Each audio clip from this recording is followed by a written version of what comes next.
everyone, and welcome to the Learning Ladder, and welcome to another pregnancy update that I didn't think I'd be making.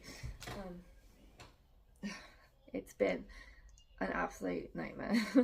So we left off that we were going to be coming to the city for induction because I was late.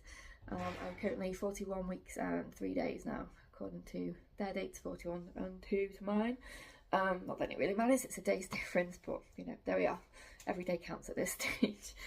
And I got to the hospital yesterday, and they checked and said that I wasn't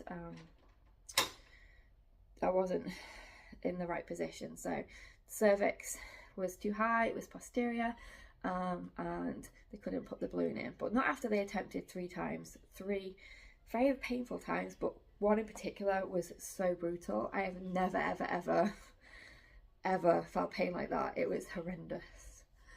But yeah, I think yesterday I just kind of like, because it was so painful, I just kind of bottled it up and didn't acknowledge it. But today it's like, I can't even talk about it. It's crazy, but it hurts so bad. It's been bleeding non-stop since. So painful, and I just kind of like think, why continue if you knew it wasn't going to make any difference? It doesn't make any sense to me. It's like, it's posterior, it's high, it's not going to suddenly move, so why keep trying?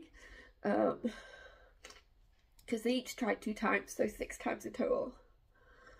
1 with fingers, 1 with speculum, and it was just horrendous. Okay, let's see if we can talk about this without crying. But what made it worse was this morning when I phoned. So how we left at the end of the day, it was the last person I saw out of the 3. So 2 were midwives, I think 1 was a doctor, but I'm not 100% sure. She said that if you didn't want to do their next step in the protocol, which was to do the gel, if you couldn't do the balloon, then your only other option would be to do a C-section. So I'd already explained that I didn't want to do the gel because I've read a lot of information about how it can overstimulate. It's difficult once you've started to stop, because it's a gel or a pessary or whatever. It's not like a drug that you can turn off that's going into your bloodstream. It's different. So oxytocin, the drip, you can just turn it off, or you can start it on a slower schedule as well.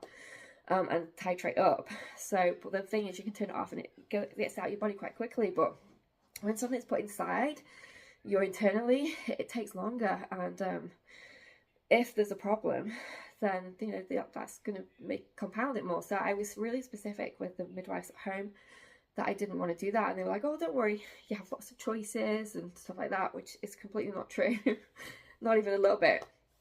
So how we ended the conversation was, because it was like quite late in the evening, I said, can I do an ultrasound and you know, see how the placenta is and stuff? And she's like, well, you can't do it now. I was like, no, obviously not, but tomorrow. And she said, yeah, that's absolutely fine, you can do ultrasound. We'll get someone to phone you in the morning. So no one had phoned, so I phoned and just checked to make sure I was understanding everything correctly. First person I spoke to was lovely. The second person I spoke to, because I asked to speak to a midwife rather than just the receptionist, she was awful. so snotty, so horrible. It's not even 8:30 on a Monday morning. They're not even open yet when I was asking a simple question of, when the person phones from the ultrasound place, are they going to tell me it's like later on in the day, or could it possibly be sooner? Because obviously we don't live here and we have accommodation and stuff to figure out if we have to stay again or if we can leave. And she's like, I know you live in, insert my where I live name, as though it's kind of like we're a scourge on them, you know, like we cause all these additional problems. And it's just like, oh, 1 second. So anyway, later on I did finally get a phone call from the actual right department, who was again a very nice lady, and I've got my appointment for the ultrasound. What I was trying to say to the other woman was, we talked about it over the evening and decided that if the C-section was the only other option other than the gel, then we'd rather just do the C-section, because the chances of the gel failing is really high, at which point you just put yourself through all that pain and the baby through all that stress for nothing. and then ended up doing the C-section anyway. So I was saying to her, I was trying to convey to her, should we still do the ultrasound, like wait the whole day for the ultrasound if we're just going to do the C-section anyway? You know, it's kind of seems daft if we're going to do the C-section anyway. She's like, well, you're not doing the C-section today. I'm like, no, of course not. She was just so snotty about everything. It's just, oh. And then she added at some point, I wasn't here yesterday, I don't know. I'm like, no, you don't. You didn't see what I went through. So, oh, have some compassion. You know, you're working in the freaking NHS. What is wrong with these people?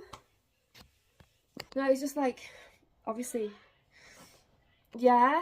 So it's like, obviously I'm worried about my baby. I don't know what's going to happen.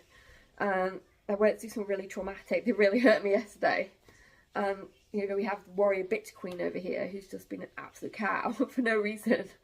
And it was just the derogatory tone of where I live. As though, like I said, we cause so many problems for them. And it's like, I don't want to be here either. You know, send me back. I'd quite like to go home, thank you. It's just crazy.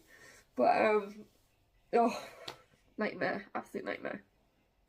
But anyway, I need to get myself together because no doubt she's going to be there. I get to the appointment.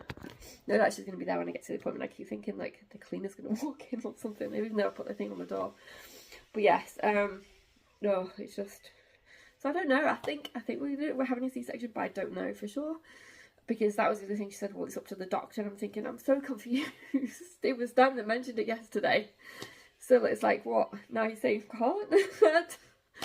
Oh, I'm pretty sure that's what they wanted all along. So I don't think they're going to say no now.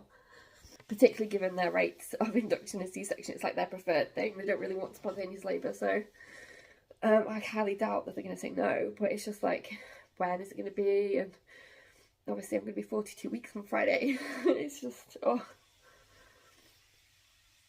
I kind of like, I don't know, I kind of like think they're like, well, you caused this for all these problems. You should have gone at 40 weeks, like we said, instead of carrying on. Because the consultant all along wanted, from the very first time I was like ever there, was always, oh, we do delivery at term for anyone over 35 and stuff. And obviously I decided not to do that and to just continue with go for spontaneous labour. So now they're like, well, it didn't work. Now you want to come back and, you know, we need to fit you in and everything. But it's like, oh, I don't know, anyway. Oh, I don't know what the point of this video was other than to just, I don't know, just if you work in the NHS or work in any kind of healthcare field, be kind. It's easy. Just be kind. Anyway, see you in the next video. Hopefully it'll be a nicer one. But yes, at the end of the day, I just have to, you know what's important. And just, you know, make sure I'm fighting for everything that my baby needs, I need, and just sod everyone else who has attitude problems and just not very kind people. And also people that really hurt people for no reason when they know full well it's not going to work. And you think, why? That's kind of sadistic, but there you go. Anyway, I'm going to see you on the next video. Take care, bye for now.